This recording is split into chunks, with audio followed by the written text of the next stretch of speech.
Hey folks, I am here with you today to walk you through year 2 of my Hugelkultur kitchen garden beds. I've had people asking questions, asking for updates, how's it going? And I always think it's a great thing to not just look at somebody creating something unusual like these garden beds, but I do think updates are an important part of the process. So that's what this video is going to be all about.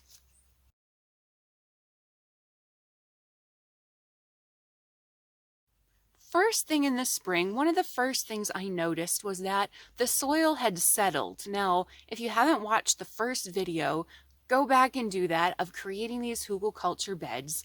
The base is made up of logs, branches, twigs, and then we've piled soil on top of that.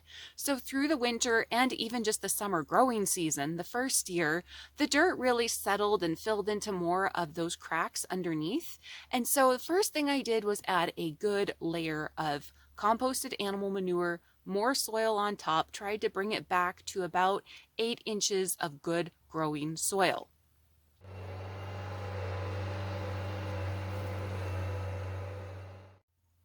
The next thing I did was add another layer of mulch. The straw mulch had really broken down, and so I wanted to keep it weed-free as much as possible, so I put down a hardy layer of straw as well.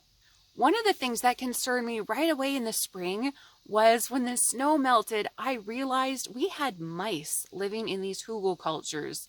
They were going in where the log ends butted together. There was holes underneath, and I was concerned that the mice would be eating all of my plants as soon as I put them out and as soon as the seedlings came up.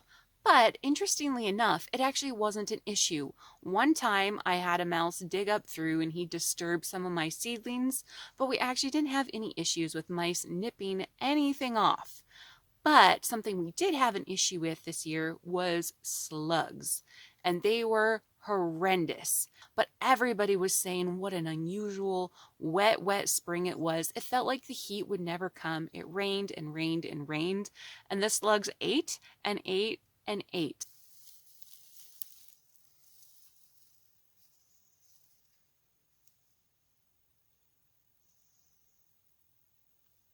Now I gotta be honest and tell you, the reason I did not give you a tour sooner was because of the slugs. Things just were not growing. My kale, my cucumbers, my everything, they were just decimating this garden. Now, we're in the end of August. Things have finally taken off. The slugs have finally come under control as things have gotten hotter and they've dried out. So I'm going to take you on a tour and then we'll talk about the different types of veggies I've tried in these gardens, what worked well, what hasn't. The primary soil on here is the mix of composted goat manure mixed with wood shavings and straw is primarily what's on these. I didn't actually do a soil test, so I don't have that to give you for source of information, but let's go look at the garden and let's see what we've got going and what's doing well here.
quickly run you over the different types of veggies that I've tried that have done well in these beds and that have not done well in these beds. Now, disclaimer, of course, I did not do soil testing. I don't know the pH, the nutrient levels of my soil.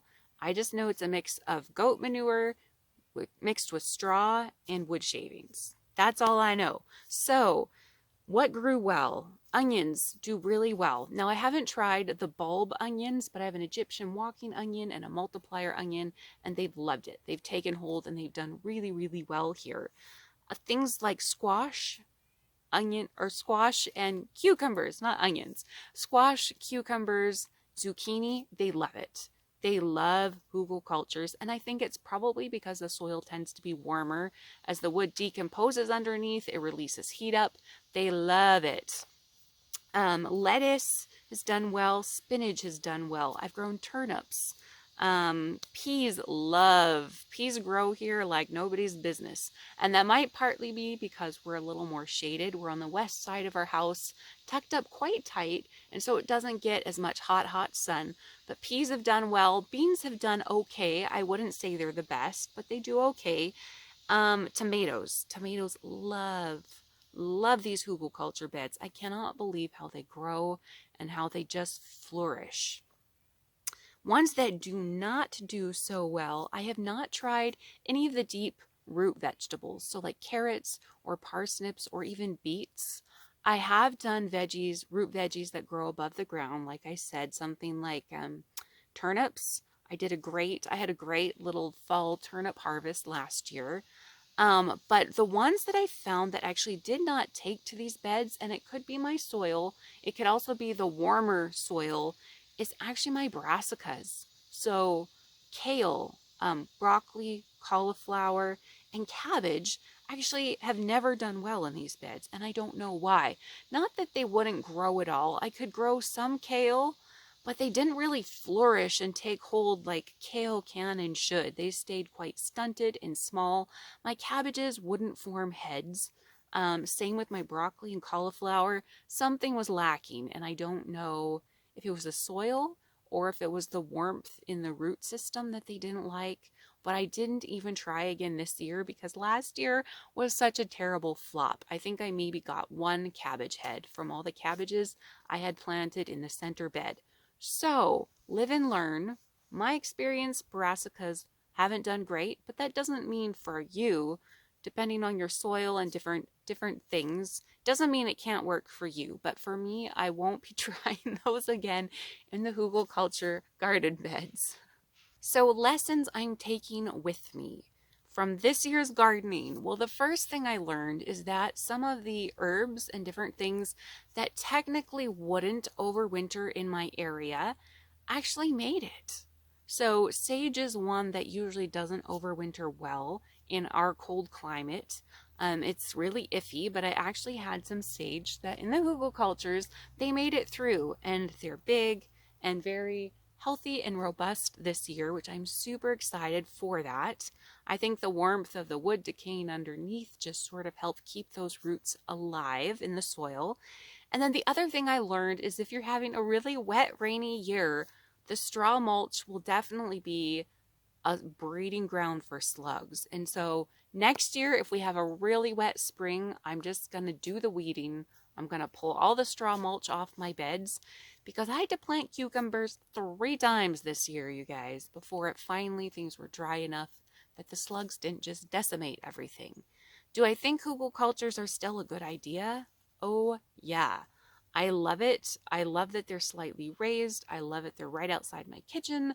I love it that these beds are just going to continue to improve as they age, and these beds will be here indefinitely. Delighted with the results. And so that's my update for year number 2 in the Hugelkultur garden beds.